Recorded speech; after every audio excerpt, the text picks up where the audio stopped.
The fans are booing me. The fans are booing me. Wah. My team that was supposed to be a championship contender this year is seriously underperforming, and all of the people that pay their hard-earned money to come and watch us play are disappointed with our effort and our performances, and they're angry, so they're booing us. Wah.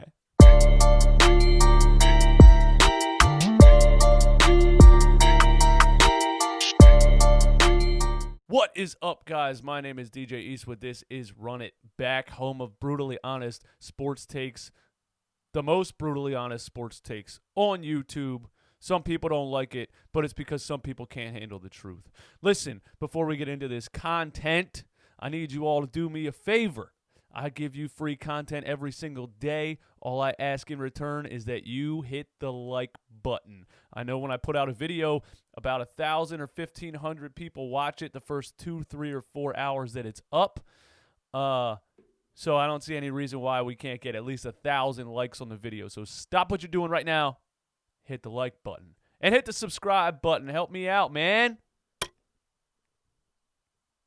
Shushing the crowd that is disappointed with your team's performance because they had expectations coming into the season is a horrible idea.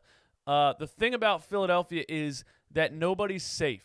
Nobody. We don't care who you are. You are not safe from boos.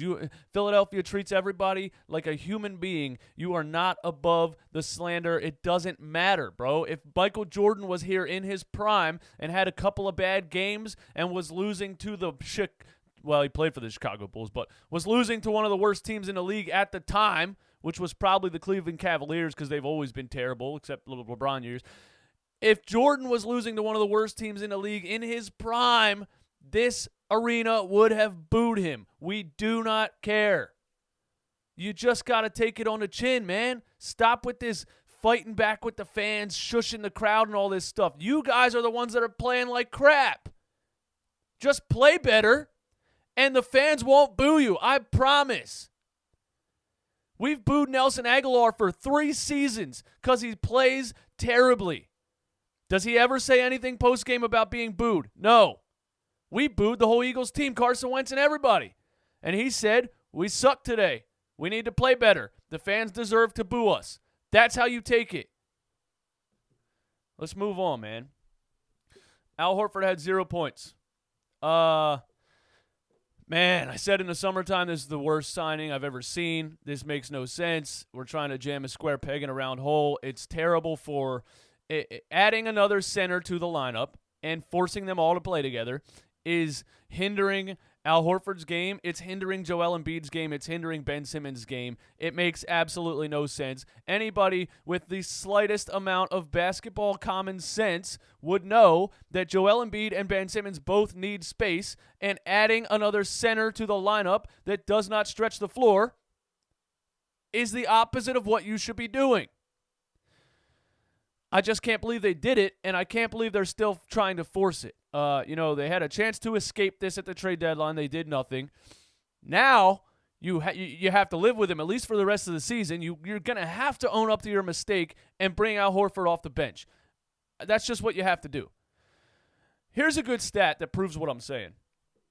The Philadelphia 76ers are the only team in the NBA that has 4 $100 million players and a negative rating when they're all 4 on the floor together.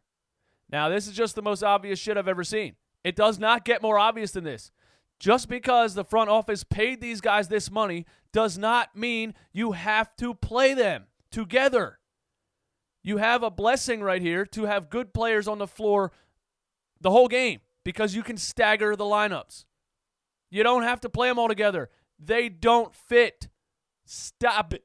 Stop it. They don't fit. I don't know if this analogy is going to work or not, but it's like building a puzzle, obviously, and you have the corner pieces that are very important to the puzzle. Now you need a whole bunch of pieces in the middle to connect all the corners, right? The Sixers don't have that. We have a bunch of we have 17 corner pieces and nothing in the middle, and we're just trying to jam them all together, bending the pieces, breaking the pieces, all just jamming them together. And it's clearly not working, but we're like an angry toddler. We're just, just mashing them together. Stop it.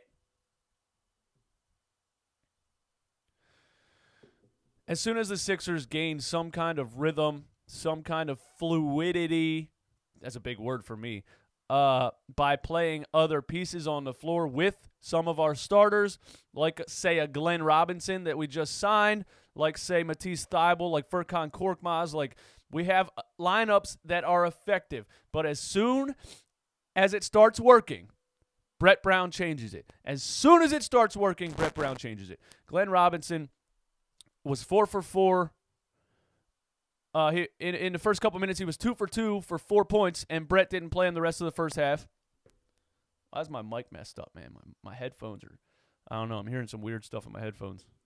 Hopefully my audio didn't just go out. All right. As soon as Brett Brown sees something working, it seems like he stops doing it. I predicted this perfectly last night. Brett Brown, it's almost as if Brett Brown is not watching the game. Seriously, it's almost like it's like setting auto substitutions on 2K. As soon as the game comes down to around the 5-minute mark, he goes back to his seriously inefficient starting lineup and blows the lead. He's done it so many games now. We're up by 14 on the Bulls. I tweet out, hopefully we can get a big enough lead to survive Brett Brown's horrible starting lineup the last 5 minutes of this game. I predicted it perfectly. And he had to wait because there wasn't a timeout or anything to about 3 minutes and 45 seconds. And he put the starting lineup back in. The two-center lineup that he's obsessed with. Jamming Joel Embiid and Al Horford together. And they blew the lead, and it was a 4-point game with a minute left. When is this dude going to stop this? Let's talk about Furkan Korkmaz. Furkan, I was a fan and thought he had potential back when he dropped 40 in a Summer League game, and people are like, yo, it's just the Summer League. But I'm like, yeah, but I'm watching him shoot the ball, and it's going in the rim, and he's scored 40 points. So if he can get a rhythm in the NBA and get open shots, there's no reason he can't shoot the ball like that in the NBA. It just took a little bit of time because he's a young dude, and he had defensive issues for a couple of years. I think his defense is stepping up. He had a couple steals last night. He had a couple really nice plays defensively, and then he is just, when he's locked in, man, he is just catch and shoot. His confidence is through the roof right now. This dude is exactly what this team needs. He just catches and shoots, man, and it's almost like he's so locked in, it looks like he can't miss sometimes. It really does, and it's great for this team, but without Furkan Korkmaz last night, we would have lost to the Bulls. Think about that for a second. But Furkan's been great, and he should be in the starting lineup. I mean, let's call it what it is. How are you going to keep having a 25, 30-point scorer off the bench when your starting lineup has a negative plus-minus? Brett, get over yourself. Put Al Horford on the bench. Start Furkan Korkmaz. The team needs more guard play. It's painfully obvious. Stop it. Now, we won this game because the Bulls suck, okay? Let's call that what it is, too. There's no reason to celebrate. It was a lackluster performance. Only in Philly will the fans boo a team that's winning a game, because we don't just watch the game. These fans understand exactly what's happening. This is a team that should not be going down to the wire with the Chicago Bulls. You understand what I'm saying? That's Philly. We know our sports. We know what's going on. This team is seriously underperforming. The Bulls are terrible. The Bulls head coach might be worse than Brett Brown. Seriously, he might be. They guard Ben Simmons outside the three-point line. Can't figure out why anybody would ever do that. They double-team him on screens and leave Korkmaz wide open. This is the second time they've done this. The last time we played them, they did the same thing, and Korkmaz went off on him. I don't understand what their game plan is, but the Bulls are terrible, and it starts with the coach. So that's how we won this game. Let's not celebrate beating the Bulls. Let's celebrate when we beat good teams, okay? And Joel Embiid and these guys shushing the crowd after scoring on a dude named Zadaransky. You know what I mean? Like, you dunked on the skinniest, most unathletic dude I've ever seen in my life. Why are you shushing the crowd? Dunk on Giannis. Dunk on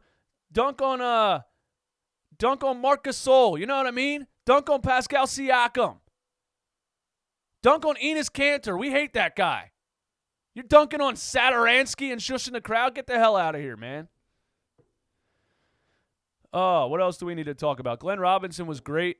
I know Alec Burks didn't play because apparently they agreed that he wasn't going to play because he got to the facility early and was doing medical stuff all day. But Glen Robinson played, so I don't really understand that because did they not come from the same team at the same time? So how did they not get on the same flight and get to Philly at the same time and do the same medical procedures? And both the Sixers organization is a freaking joke, dude. That's hilarious. But anyway, he didn't. Alec Burks didn't play, and I'm interested to see what he's going to do tomorrow night against the Clippers and how Brett Brown's going to use him, if at all, because he is a ball-handling guard that can shoot, and that is what we desperately need on the floor between all of these pieces. But I don't have any faith in Brett Brown making this work. So you guys could try to cheer me up in the comments or be optimistic in the comments. Go ahead. But Glen Robinson looked great. He looked great. He can catch and shoot, but even more so, he has a basketball IQ. He can cut to the rim at the right times. There was a beautiful play that he made where he saw Tobias coming baseline, and he just read the defense perfectly, made a nice cut right through the middle of the lane. Tobias hit him with the ball, wide open dunk. It was beautiful.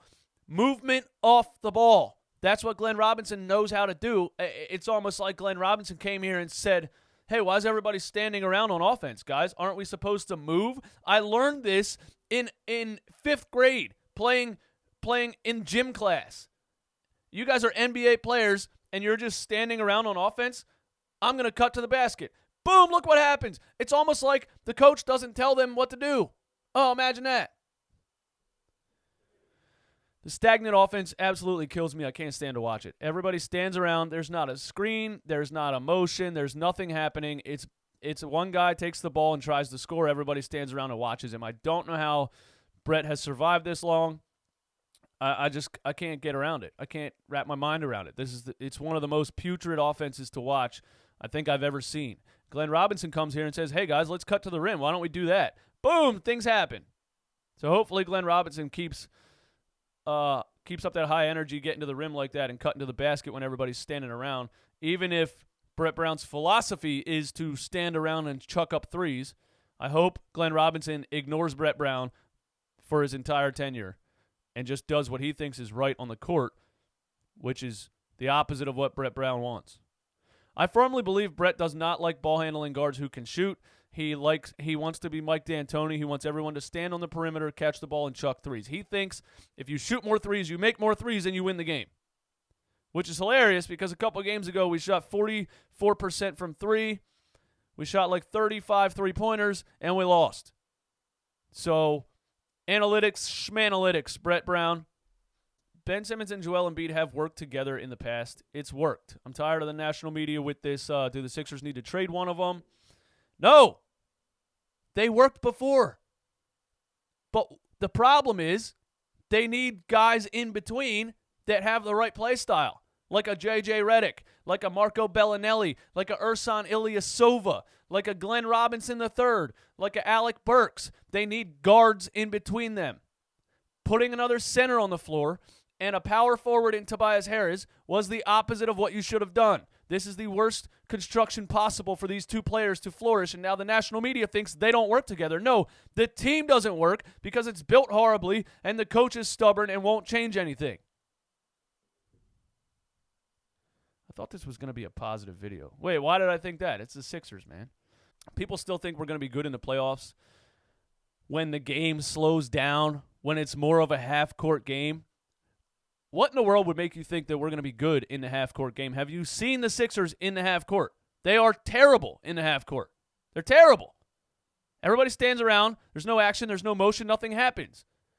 You really think when there's less fast breaks, when there's more half-court game and the game is slower, the Sixers are going to be better? What would make you think that?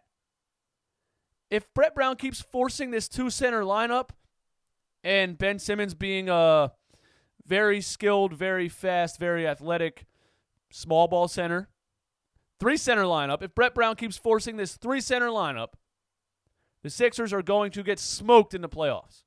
He has to stagger these lineups. He absolutely has to. It won't work. But he's not going to because he's stubborn. They're going to lose in the first, maybe the second round, and Brett Brown will finally be fired, and somebody will come in here and say, wow, why are we playing like this? This doesn't make any sense. Let's change this, and this is how it's going to work, and boom, it'll be great. Sadly, we have to wait until the summer for this all to happen.